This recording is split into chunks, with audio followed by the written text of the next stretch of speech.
11 দিন হইয়া গেছে আর 19 দিন বাকি আছে, তারপরে চলে যাব বাড়িতে ফিরে। আর কেউ ডাকবে না যে আসো গো আওরে। আরে আসিয়া দেখি কত রঙের পানি নাকি, সেই পানি দেখি আমার মন তো শান্তি হইয়া যায়। কোনদিন জানি যাইমু আমি বাড়ি হাই। এ পথ নিয়ে যায় ভিন্ন এক জীবনের দিকে। যেখানে শহরের ব্যস্ততা শেষ, সেখানে শুরু হয় হাওরের গল্প। দিগন্ত জোড়া এই হাওরের বুকে ছোট্ট ছোট্ট কিছু ঘর চোখে পড়ে। ঘরগুলো খুবই সাধারণ, খড়কুটো দিয়ে তৈরি, কিন্তু এক একটা ঘরে লুকিয়ে আছে এক একটা গল্প। আর এই জরাজীর্ণ গড়গুলোতে বসবাস করেন অস্থায়ী কিছু বসতি। স্থানীয় ভাষায় তাদেরকে বলা হয় জিরাতি। বছরের নির্দিষ্ট একটা সময় তারা ফসল ফলানোর আশায় চলে আসেন এই হাওরে। বছরে তারা হাওরে 6 থেকে 8 মাস থাকার জন্য নিজ হাতে তৈরি করে থাকেন এই ছোট্ট গড়গুলো। দিন শেষে একসাথে বসে খাওয়া, চারদিকে খোলা আকাশ আর নরম বাতাসে ভেসে আসে মাটির গন্ধ। সবার প্লেটেই সাধারণ কিছু খাবার, তবুও তার মাঝে থাকে এই তৃপ্তি। খাবারের ফাঁকে ফাঁকে থাকে গল্প, তার মাঝে ভেসে আসে হাসি। আর তাদের এই মৃদু হাসি মিশে যায় হাওরের নীরবতায়। কেউ এক চুমুক পানি খায়, কেউ বা দূরে তাকিয়ে থাকে। আমরা এইভাবে থাকতে হইব, কষ্ট যাই হোক না হোক, বান বাতাস আসে, ঝড় তুফান, এর ভিতরে মনে করি মধ্যে মধ্যে স্থলে 1 মাস 15 দিন পর পর আমরা বাড়ি চলে যাই। আবার 2 দিন 1 দিন থেকে থেকে আবার চলে আসতে হয় আর কি। আবার দাওয়া মারা শেষ হওয়ার সাথে সাথে সবগুলা নিয়ে গুছায়া আবার চলে যাইতে হয়। আগে ডাকাইতি হইতো, এখন ডাকাইতি হয় না। এখন আমরা মোটামুটি শান্তি সুস্থ হয়ে আছি, কোনো যাই ঝামেলা নাই, রিল্যাক্সে ঘুমানো যায়। কৃষি কাজ আপনার লাইল তোলাও প্রথম, এরপরে জ্বালা হলানিও, রোয়ালাকানিও, সার দেওয়া হয়, বাস হয়, এগুলো যে পাইলে পরে এটি করতে হয়। শহরের মানুষের তো শান্তি থাকবো কেমনে? শহরের মানুষ তো খায় দায় ঘুমায় আরামসে রিল্যাক্স করে। আর আমরা তো হলো সকালবেলা ঘুমেতে উঠিয়া এই মুখ না ধুয়েই বাইরে হইতে এই কাজে। আবার মুখ কোন সময় ধরে নিজেও কইতে পারি না, কেন মালিকের তাগদা দিতে হয়, তাগদা খাই, এই জন্য শর্টকাটে বাইরিয়া শর্টকাটে চলে যেতে হয় কাজে। তারপর কাজে লাগিয়ে বলে মালিকে আবার দেখতে আছে কোন জায়গায় কী কাজ করে না করে, ফুলো তো আছি। আবার এই কাজ সাইরে আবার ওই কাজে যাইতে, ওই কাজে থেকে ওই কাজে, এইভাবেই সারাদিনই চলবে কাজ। এমনও সময় রাত্রে কিছু করার লাগে ডিউটি। রাত্রে 11টা 12টা বাজে। এমনই মাত্র নাস্তা খাইলাম আর কি, সকালবেলা 3টা বাজে ঘুম থেকে উঠলাম, এই মাত্র নাস্তা খাইলাম আর কি আমরা।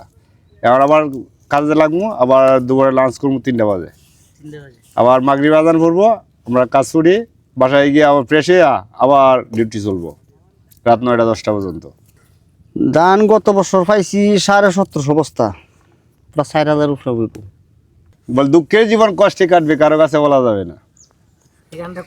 11 দিন হইয়া গেছে আর 19 দিন বাকি আছে, তারপরে চলে যাব বাড়িতে ফিরে।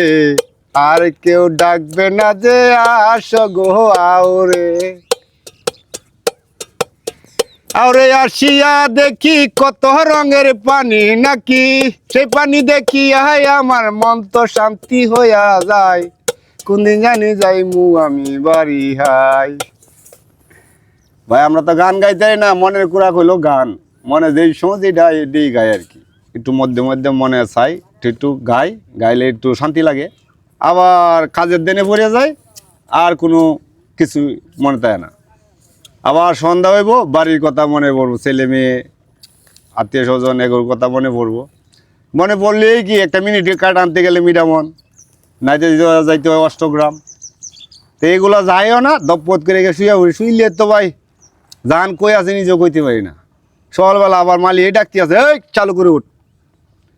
উঠে গেলাম, উঠে গিয়ে আবার দাঁত মানির সময় নাই, এই চালু করে ওইটা কর দৌড়। তো এটাই আমরা দুঃখের জীবন, আর দুঃখের জীবন কষ্টেই কাটবে, কারো কাছে বলা যাবে না, বলার মতন কিছুই নেই। দুঃখ হোক কষ্ট হোক, আমরা যখন ধানটি নিয়ে সফল হয়ে বাড়িতে চলে যেতে পারি, তখনই আমাদের একটু মুখে হাসি আসে। আবার যদি আপনার জ্বর আসে, জুন পানি হয়ে যায়, ধান নেওয়া যায় না সবগুলা, কিছু ধান তো হয়ে যাইতে হয়। আবার কিছু না আরো বাবা চলে জায়গা, যেমন লাখ লাখ টাকা, যেমন 20-25 লাখ টাকা নষ্ট হয়, এই সময় একটু কষ্টজনক আর কি। আর এমনি মনে করেন যদি খুব আসলে নেওয়া যায়, তাইলে মুখে আনন্দ আমার সবই। ফুর্তি তো শেষই নেই। হাওরের এই মৃদু বাতাস ধীরে ধীরে ছুঁয়ে যায় ক্লান্ত শরীর, আর শান্ত হয়ে আসে মন। কখনো কেউ মনের আনন্দে গেয়ে ওঠে, নেই কোনো যন্ত্র, তবুও সেই কণ্ঠে থাকে এক ধরনের প্রাণ। দূরে পাখির ডাক, খোলা আকাশ, প্রকৃতি যেন থেমে শুনে এই ছোট্ট জীবনের সরল আনন্দগুলো। ভোর হলে শুরু হয় আবার নতুন দিন। সূর্যের আলো পড়ে জমিনে, জেগে উঠে পুরো হাওর।